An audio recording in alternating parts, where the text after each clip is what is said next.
আসসালামু আলাইকুম ওরহমতুল্লাহ বরকাতুহু। National tea company limited NTC এক সময় ছিল দেশের চা শিল্পের অন্যতম স্থিতিশীল ও সম্ভাবনাময় রাষ্ট্রায়ত্ত প্রতিষ্ঠান। যখন কোম্পানির নেতৃত্বে ছিলেন সৎ, দায়িত্বশীল ও সংযমী ব্যক্তিরা, তখন এনটিসিতে শাসন ব্যবস্থা ছিল সুসংগত, অর্থনীতি ছিল বিকাশমান এবং কর্মকর্তা কর্মচারীদের মধ্যে পারস্পরিক আস্থা ও সহযোগিতার পরিবেশ গড়ে উঠেছিল। কিন্তু 2010 সালের পর থেকে সেই চিত্র ধীরে ধীরে বদলাতে থাকে। প্রথমে জিএম ছিলেন জিয়াউল আহসান, এরপর এমডি জিয়াউল আহসানের নেতৃত্বে আসে লোভ, ক্ষমতার অপব্যবহার ও মিথ্যাচারের সংস্কৃতি। এর ফলশ্রুতিতে দুর্বল হতে থাকে এনটিসির প্রাতিষ্ঠানিক কাঠামো। প্রায় 11,000 শ্রমিক ও 300 কর্মকর্তা কর্মচারীদের মধ্যে যে ঐক্য ও আস্থার বন্ধন ছিল তা ক্ষয়প্রাপ্ত হয়। সবচেয়ে বেশি ক্ষতিগ্রস্ত হন কোম্পানির বিনিয়োগকারীরা।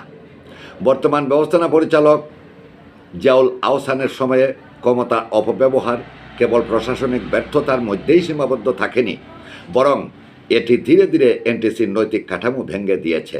আসলে এ কোম্পানিতে কোনো একটি নির্দিষ্ট রাজনৈতিক পক্ষের ডাল হিসেবে ব্যবহৃত হয়ে আসছেন জিয়াউল আহসান ও আজাদ চৌধুরী। তখন সাধারণ কর্মকর্তারা ন্যায় বিচার থেকে বঞ্চিত হওয়ার আশঙ্কা করেছিলেন।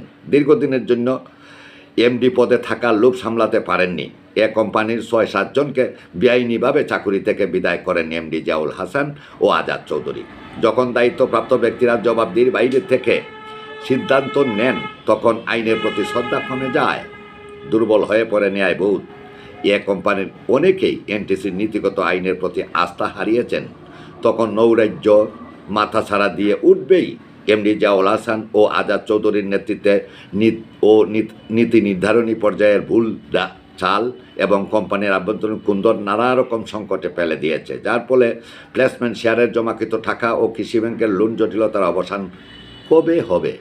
আজ এনটিসির যে বেহাল দশা, তা প্রতিভার অভাবে নয়, বরং অযোগ্য, অনৈতিক ও দায়িত্বহীন ব্যক্তিদের গুরুত্বপূর্ণ বারবার বসানোর ফল। ভালো শাসনের জন্য নিখুঁত মানুষ প্রয়োজন নয়, প্রয়োজন এমন নেতা যিনি জানেন ক্ষমতা চিরস্থায়ী নয়, কোম্পানির সম্পদ ব্যক্তিগত সম্পত্তি নয় এবং হিসাবদিহি করা একটি মৌলিক দায়িত্ব। 24 সালের 5 আগস্টের পর এমন এক সন্ধিক্ষণে দাঁড়িয়েছিল এনটিসি, যখন ভবিষ্যৎ নেতৃত্ব নির্ধারণে বিবেক, নৈতিকতা ও যোগ্যতাই হওয়া উচিত ছিল একমাত্র মানদণ্ড। কারণ ইতিহাস বলে, যাদের হাতে ক্ষমতা ন্যস্ত হয় তাদের ব্যক্তিগত চরিত্রের উপরই প্রতিষ্ঠানের কল্যাণ বা বিপর্যয় নির্ভর করে।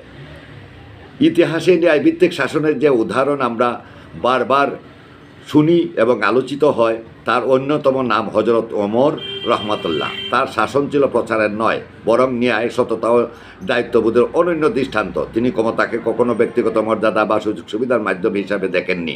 ক্ষমতা ছিল তার কাছে আমানত, যার প্রতিটি সিদ্ধান্তের জন্য তাকে নিজের বিবেক ও জনগণের কাছে জবাবদিহি করতে হতো।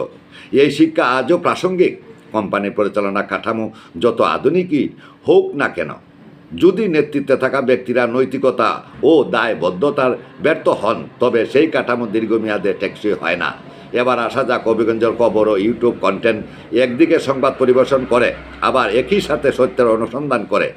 এনটিসির দুর্নীতি, লুটপাট, নিপীড়ন সহ বিভিন্ন অনিয়মের খবর প্রকাশ করে আসছে হবিগঞ্জের খবর প্রকাশের সাথে নানা অনিয়মের প্রশ্ন তুলে দীর্ঘদিনের মজুরি ও বেতন না পাওয়া এবং তাদের কান্না আর্তনাদ তুলে ধরে।